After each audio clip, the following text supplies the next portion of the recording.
Sup witches! So today I had a little bit of time on my hands, so I decided that I would make some infused spell oils.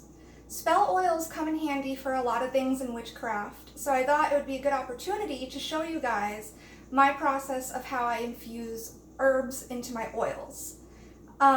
So you can do a lot of things with spell oils. You can use them to anoint yourself, anoint your house, enchant items. You can add them to spells. They're really, really useful, so I like to kind of stockpile a good variety of different oils infused with different herbs. So I kind of have them ready to go for whatever spells that I'm ready to cast. So yeah, let's get into it. Let's talk about some of the ingredients that I have here today. You'll notice there's not a lot of ingredients here. It's actually a very simple, straightforward process, and you don't need a lot of stuff to do this. The first thing that you're going to need is an oil. I chose grapeseed oil. It's a neutral oil, which means that there's not a strong taste and it doesn't have a strong smell, which is exactly what you're looking for when you're infusing herbs into oil. You really want the smell of the herb to get transferred into the oil. I do have my flask of moon oil here. Ideally, you're going to want some type of blessed or enchanted oil when you're working this. Next, you're going to need dried herbs. You want to make sure that your herbs are organic and they haven't been treated with pesticides. Today, I have lavender, rose petal, and peppermint. Sometimes I do make oils out of herb blends, depending upon what type of spell I'm working with, but these herbs right here are a staple in witchcraft, so they're going to be really useful as standalone oils. Speaking of herbs, you want to be really knowledgeable about the herbs that you're working with. I highly recommend Cunningham's Encyclopedia of Magical Herbs. This seems to be a staple in a lot of witches' homes. So what's really awesome about this book is not only does it let you know all of the correspondences and the magical uses, but it will let you know if something is poisonous. Let me find an example. Here we go. So it'll let you know if something's poisonous, which is really important if you're going to be working with herbs. You don't want to burn herbs that are going to be toxic to you. You don't want to be using herbs that are toxic in salves or oils that you're going to put on your skin. It's really important to be safe. You're going to need glass jars. I like these little mason jars.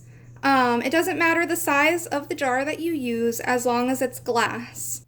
Lastly, you're going to need a pot that all of your jars fit in comfortably, because we're going to be heating this on the stovetop with a little bit of water, almost like a double boiler method.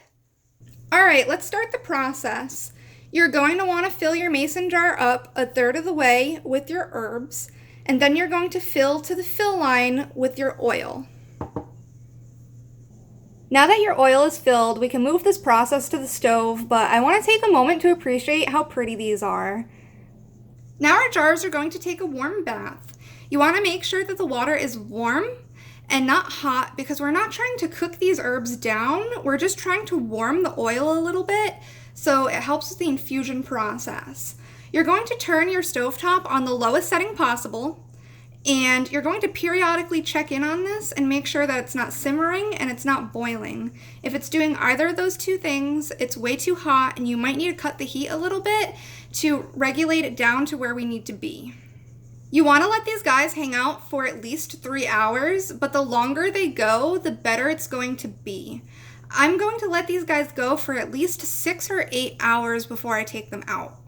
Once these guys are done infusing, go ahead and let everything cool before you handle them. Don't burn yourself. But after everything is cool, you have one of two choices. You could either strain the plant matter out of the oil, or you could keep the plant matter in the oil.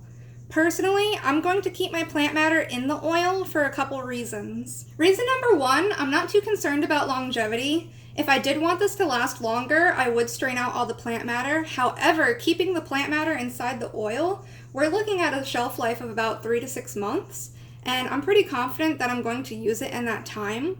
And reason number two being that the longer the plant matter sits inside the oil, the longer it's infusing and the stronger the potion is going to be. After this whole process is done, it would then be time to go ahead and enchant these oils. You could also charge them with a crystal grid or charge them in the moonlight.